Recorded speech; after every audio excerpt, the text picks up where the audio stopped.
Bismillahirrahmanirrahim. Assalamualaikum warahmatullahi wabarakatuh. Puji syukur kita haturkan kepada Allah Subhanahu wa Ta'ala yang mana telah memberikan kita semua kesehatan dan kesempatan sehingga kita bisa hadir dan menyelesaikan tugas yang telah diberikan.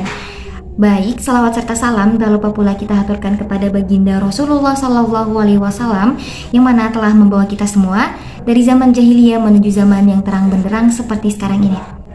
Baik, sebelum memulai presentasi ini, izinkan saya memperkenalkan diri dan memperkenalkan anggota kelompok. Kami dari kelompok 6 yang beranggotakan saya sendiri Nur Hadijah, Olinda Paramita, Ratika Della, Intan Yunita, Andres Dwi Alfianto, Adiet Dika Taudi, Oktavani Anissa, Anavia Romuar, Eli Sujima, dan Nida Salsabila. Baik, untuk slide selanjutnya akan dibahas oleh rekan saya. Kepadanya dipersilahkan. Saya di sini akan menjelaskan beberapa materi secara singkat, yaitu mengenai pengertian data, syarat data, dan fungsi data. Materi yang pertama ada pengertian data. Pengertian data adalah suatu kumpulan dari fakta yang dapat berupa angka, simbol, ataupun tulisan yang diperoleh melalui pengamatan suatu objek. Pengertian data juga merupakan segala keterangan atau informasi yang dapat memberikan gambaran tentang suatu keadaan. Data adalah suatu bahan mentah yang perlu diolah sehingga menghasilkan informasi atau keterangan. Dari pengertian di atas, maka tujuan pengumpulan data ada dua, yaitu yang pertama untuk memperoleh gambaran suatu keadaan, dan yang kedua adalah untuk dasar pengambilan keputusan. Selanjutnya ada syarat data yang baik, yaitu ada 4 komponen. Yang pertama, data harus objektif atau sesuai dengan keadaan yang sebenarnya. Dan yang kedua ada data harus mewakili. Yang ketiga, data harus up to date atau data yang terbaru. Dan yang terakhir ada data yang harus relevan dengan masalah yang akan dipecahkan atau yang akan diselesaikan. Dan selanjutnya ada fungsi data. Fungsi data juga terbagi menjadi 4. Yang pertama ada sebagai dasar membuat keputusan. Data dapat digunakan untuk membuat keputusan terbaik terhadap suatu permasalahan yang ada. Dengan data, keputusan akan lebih mudah dibuat dan lebih dapat dipertanggungjawabkan. Dan yang kedua ada sebagai dasar perencanaan.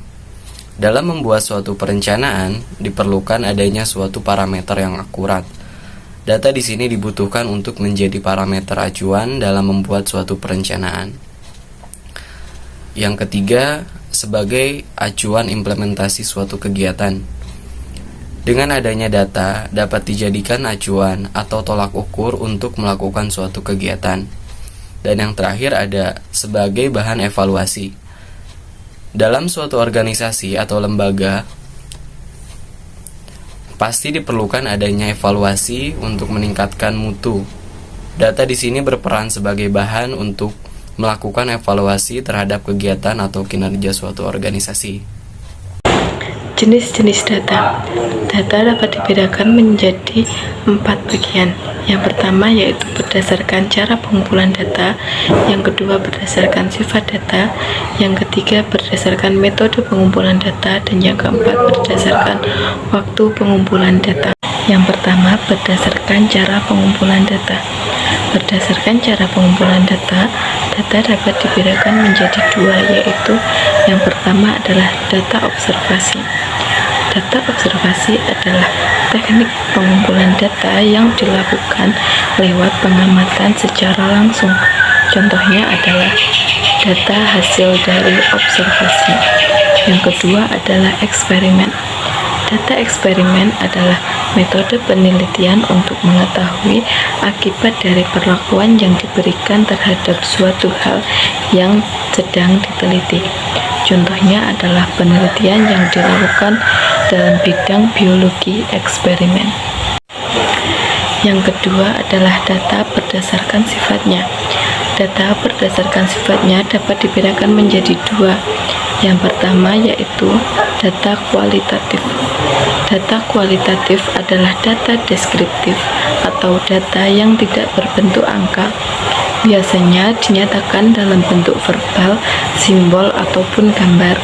Contohnya adalah kuesioner tentang tingkat kepuasan pasien terhadap suatu rumah sakit. Yang kedua, data kuantitatif adalah data yang diperoleh dengan melakukan survei untuk mendapatkan jawaban rigid berupa angka. Contohnya, tinggi badan rata-rata di suatu kelas adalah 172 cm. Yang ketiga adalah jenis data berdasarkan metode pengumpulannya. Berdasarkan metode pengumpulannya, data dapat dibedakan menjadi dua. Yang pertama yaitu data primer. Data primer adalah data yang didapatkan dan dikumpulkan langsung dari objek yang diteliti oleh seseorang ataupun suatu organisasi yang melakukan sebuah penelitian. Contohnya adalah data hasil kuesioner terhadap responden, data hasil yang wawancara secara langsung. Yang kedua adalah data sekunder. Data sekunder adalah data yang diperoleh dari pihak ataupun sumber lain yang telah ada. Jadi, penulis tidak mengumpulkan data secara langsung dari objek yang akan ditelitinya. Contohnya adalah data sensus penduduk oleh BPS. Yang kedua, data penyakit kanker yang dikeluarkan oleh WHO. Kemudian yang keempat, jenis data berdasarkan waktu pengumpulannya. Ada dua, yang pertama data cross-section. Data cross-section adalah data yang diambil pada satu periode waktu tertentu, sehingga ia membutuhkan data di waktu lain jika ingin melakukan perbandingan. Contohnya, data penjualan suatu perusahaan pada bulan Februari 2018 atau contoh lain, data keuangan perusahaan pada bulan Mei 2015. Kemudian yang kedua, berkala atau time series data. Data berkala adalah data yang diambil secara kontinu dari waktu ke waktu untuk mengetahui perkembangan dari objek yang sedang diamati atau diobservasi. Contohnya, data impor beras di Indonesia tahun 2010 sampai 2020 atau jumlah penjualan per hari selama bulan Agustus 2015. Kemudian ada skala pengukuran data.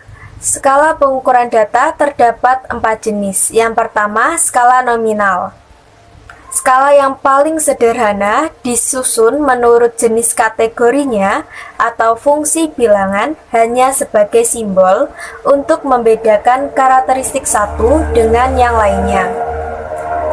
Contoh, peneliti menghadapi data berkaitan dengan jenis kelamin, perempuan, dan laki-laki. Melakukan perubahan data tersebut menjadi bentuk angka.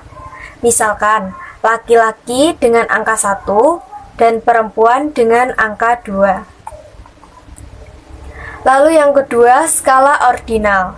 Skala yang didasarkan pada ranking. Diurutkan dari jenjang yang lebih rendah ke jenjang yang lebih tinggi atau sebaliknya, jenjang yang lebih tinggi ke jenjang yang lebih rendah.